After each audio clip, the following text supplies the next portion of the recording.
They really should have all the data they need to make this right for these 20 laps to date. That's a big deal for them. They've ploughed so much money, so much effort into this team, and the bike mile up to 212, 215 mile an hour with a bit of a slipstream. Neil, it's a lot closer than we thought. Absolutely, we were talking literally on free practice one. His Marquez is going to be a second faster than it. He knows he's got his number one strategy is to check out on the first lap. So remembered for as much of the type of man he was off the track as the man we knew. Circuit of the Americas, just outside Austin in Texas. It's a fantastic, especially with the first gear hairpin as the first corner. Turn one, really tricky, particularly first. Oh, good start from all of them, but Cal Crutchlow got an absolute stonker, and that was without a rolling stop. There is massive on a MotoGP bike as you go through turn 2 onto turn 3, then it's turn 4, 5, the front though, already blasting away. Marc Marquez under pressure from a revitalised Valentino Rossi. Actually, this best bike all weekend, hasn't it, the Suzuki over the bumps, but I just think Rins is very, very, we are racing for second, which is, it's hard to believe that they would say that, but that's what I'm being told. Rossi is always of Jack Miller. These two mates, Crutchlow and Miller, very close friends. Miller's looked live. There is Dobby. He's already up to 7th Good place. Start. Sixth place already. Good.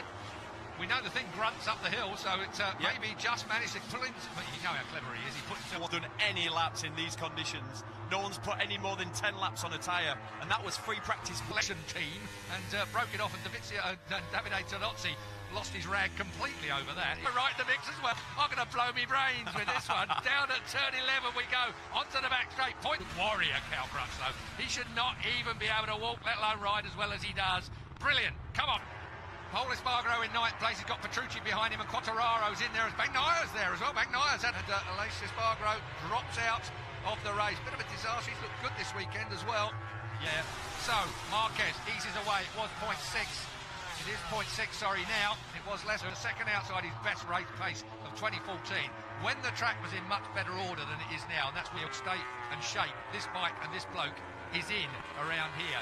So dominant.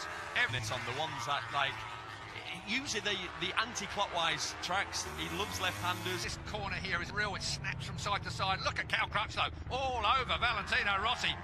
Lots of banter down in pit lane. Yeah, good fun on Thursday. So, Lorenzo, qualified 11th finish since Austria last year. Can you believe that? I mean, yes, he's had a string of performances. 2:04.3 it is now. So, Marquez is just relentless at the front of this. Dobby in 6th still, Vinales 7th. As we look down the order, and then we've got with that. Look, jump start. Right through penalty. Joan Mir and Maverick Vinales to make that start, to get it dead on, dead right. Vinales is nervous, we know what he's... Is it somebody different analysing these starts? Because that's too much of a coincidence for me. That's a ride-through penalty. If you've stopped by the time the lights go out, there is discretion to negate your penalty. But the fact is that, hard and fast, if you're rolling, when the lights go out, you go up... That one. I would direct it... Well, we should get the pictures, because we were told off Dorna that we will get to Cal Crutchlow's. What worried me was Cal got such a launch off the line. When I saw that come up, then I held my breath for a moment. In 5th place. Then it's Dobby in 6th place. Morbidelli 7th. Vinales. It's just all going wrong. Cal was wide there at turn 11. Yeah, it was very wide. Very, very wide. Came in there with a hop, skip and a jump and closed right into the rear end of Valentino Rossi. That was the question I asked earlier. Look at this. It's the problem maybe that the Yamaha... You know, normally... The track temperature's going up literally as we speak. Penalty warning. Made that mistake. Here comes Cal as he goes to the inside. I thought he was going to make that move then. Cal's all over the back of Rossi at the moment. Rossi, yeah, is coming through. We talked about Dovy's great start. He was up into 6th place on the first lap. He's dropped down to... Let's have a look at it. Here it is. Watch for him. If he's rolling when the lights go out, he's going to go drive for Dorna. Because that's the... down! Has got Cal Crutchlow. Crutchlow has crashed out. Set yourself up so well for the back straight. Get it all dead right. Cal Crutchlow. Let's have a look what the mistake... Didn't want to run out wide, so he hadn't got it turned and squirted on. He didn't want to lose contact with Valentino Rossi away. So, Cal Crutchlow, disaster for him. Lets Rossi off, though. He's in. He had to, wouldn't it? 3 laps you've got to be in by, otherwise you cop a black flag.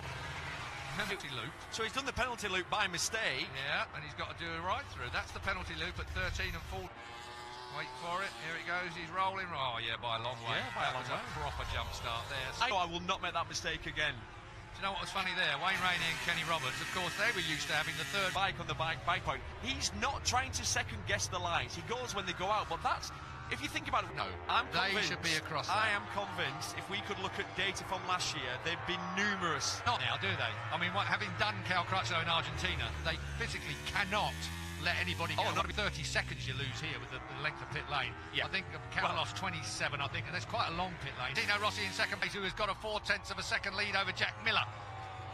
Question is, who through the weekend for? The man who I'm worried for is in third place, Jack Miller. The fact that he's on the soft front, and mate at turn 11, watching the race from there. On board, Marc Marquez. Place, we've got Frankie Morbidelli, who I spoke to on the grid. He's come from 10th. Remember, on the Honda. And Quartararo for that team. I think that team are doing it. They hired the really fresh out the box, all new bits, all new workshops, all new everything, and they've gelled straight away from the. No disrespect there. No disrespect at all. You just wouldn't expect. It's a brand new team. Not getting it through FP1 and 2 when they knew the rain was coming for FP3, so they left themselves. Natty boys dropped the ball, and with the amount of intelligence there is in that camp. Yeah, I think though that it came down to this. It just squidges. It's like this. He did exactly what Cal didn't. Yeah. He picked it up. Marquez has done what we predicted he could do. He's down again. Marquez has gone from one side of the bike to the other. It's turn 12. It's been the nemesis of everyone here at some stage in their career. Oh, and they still cannot start that. And he's down for a third time. Well, it's best qualifying in the USA since Laguna 2009, and now Valentino. American Grand Prix. Look at that, 46, 93's out. That's on his team community. First crash he's had since Qatar. We normally see him crash in practice. He's had Deckard, who's always got late race pace. Incredible, he came from 16th to 5th at the last round in Argentina. Valentino Rossi leads. The legend that is Marc Marquez has just been extinguished around. Excited just yet, I think, is the thing we're looking at here. This place will. Marc Marquez drops to third place. Rins is right there as well. What a championship. Works on his race pace. Valentino Rossi has normally got a motorbike that's good at the end of the race. And Kel Carruthers then 250cc world champion before the rest of the crew that have been working on when they were putting all the garage together. So they already have one injury this week back on. Tested just yet. Jack Miller, I think, is finding that tyre choice perhaps just a little bit tricky for the length on the KTM, and Benaya recovering from what's been an awful free practice and a lack of track time, remember. Strange crash. It was a strange crash. Very early. But that's the nature of the surface of this track, isn't it? We'll do lots of laps this year. He'd gone with a medium front. Normally they'd go for a harder compact. Here in the Circuit of the Americas, 2008 Indy was Lorenzo. The man who never crashes, saw all three factory Hondas down. Yes, he's crashed. Well, that's the second time. Remember, the chain jumped off in qualifying of his number one bike. He had to park it at the end of pit lane, lower leg department. Still Valentino Rossi leads, but that Suzuki is keeping pace. To do something just a little bit special. The 23-year-old from Barcelona, 33 MotoGP. Here's Dovi, got Morbidelli all over him. Yeah, Dovi's got past him on this lap. And not much faster than him. Exactly. He might be able to raise his game on that M1. Well, and also it's a day. Suzuki, Davide Brivio and the rest will be absolutely. He's going for it. He's definitely going for it through that flip-flop. I mean, there's no way you're this close and you're a motorbike racer. Medium, they're both on the same tyre, so it's not going to come down to someone. You remember a few years ago, tyres that are the spec tyres for MotoGP. Valentino Rossi versus Alex. A question, but he couldn't do anything else, Marc Marquez. He can't do anything else. No, I know. Here we go. We're going to see the crash. So then, did it? Yeah, he was out too wide. Wasn't he? He was heading for too wide. And again, even with the weight up front, you couldn't do anything with it. So heartbreak for Marc Marquez fans. It's incredibly bumpy, but the actual surface, the grip level is so low around here. I'll tell you how low. The guy who crashed first, he said he's a very good rider. Yeah. You know, he's no mug. And the other rider who crashed was because he wasn't fast enough.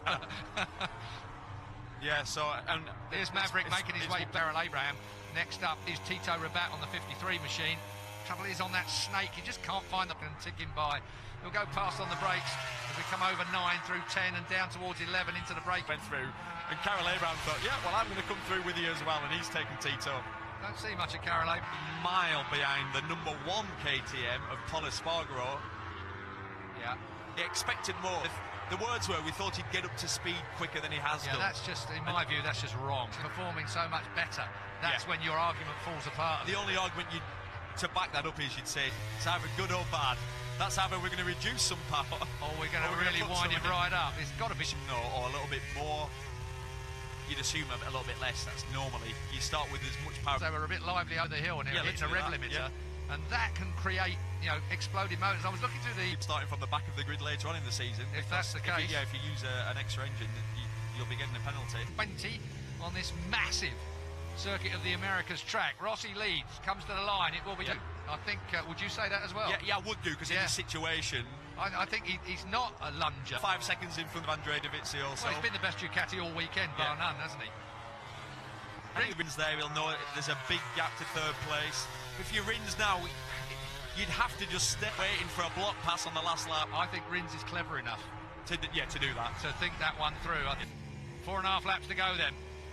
Absolutely fantastic, enthralling as well, and he's going to unload that Yamaha on the last couple of laps. Davide Brivio looking extremely tense. And that was 2016, was it? It was. 4 laps to go. They had more engines, they could test more. This year they've lost all their concessions. It's a level play. It's not got the biggest budget. Look at the side of the bike, it says Suzuki. They don't have the massive sponsors. Here we go! He's under come back. Valentino Rossi goes second place in. Rins out front.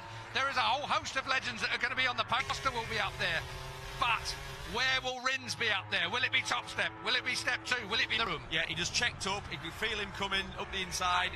And let him go. Yeah, give him the room. And now if you read, it is looking absolutely superb for Alex Rins. Rins then on his way. Still along straight away here. Rossi went to the inside, but it looked too hot. Rins saw him coming. Makes the cutback. Rossi has to work at top of the hill.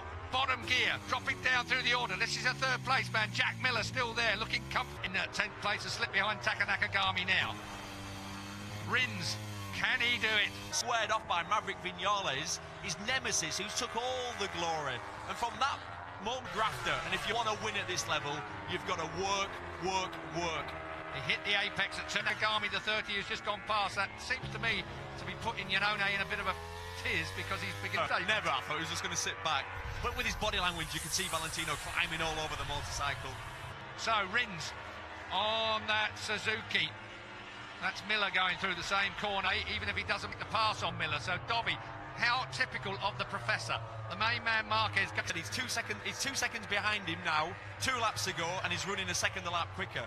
Can you believe they're gone? But he'll be breathing now. This is a physical track. I'm not saying he's not fit, but there's a lot going on. I wonder what difference that's made to the gap between the 2 front runners. Yeah, he's got up point gearboxes on all of them. So they go down with such smoothness, such linear change. The biggest, best, most amazing moment of his life. And basically, he's got to the next lap. Suzuki are absolutely tight in the garage. Rins. Yeah. Now it's dropping down through turn 2 where the big bump is. Rins is on his way. This is your third place man. Jack Lear is the perfect. Let the brake off up the inside. Rossi's catching. We'll see. From now on. So the man who cut his fingers, I don't think he's close enough to be able to do this, you know. It looks to me like Rins is 200 mile an hour, 210 mile an hour now. The Suzuki has got it sorted down towards turn 12. On to mark my words, Rossi is going to make a lunge. Brivio knows it. Brivio knows 17, 18, which is now Hayden Hill. Nicky Hayden above us will be looking down on this race. Out of the last corner, to the line. Valentino Rossi will be second, but it's Alex Rins that wins.